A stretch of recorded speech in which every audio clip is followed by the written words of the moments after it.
খোঁজ নেয়নি? নেয়নি তো নেয়নি।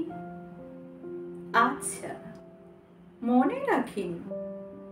তা রাখিনি যখন রাখিনি। ওহো, ফোনও করেনি। তা করেনি যখন করেনি। ফিরে তাকায়নি। তাকায়নি যখন তাকায়নি। ভুলে গেছে। তা বেশ তো, ভুলে যখন গেছে তা গেছে।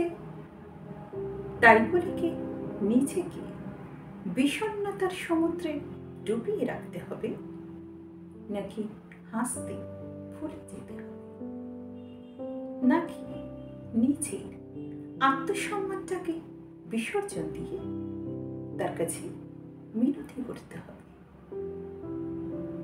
বারবার বিতাড়িত হবার পরও তার জন্য অপেক্ষা করতে হবে, নাকি তার পায়ে পড়তে হবে,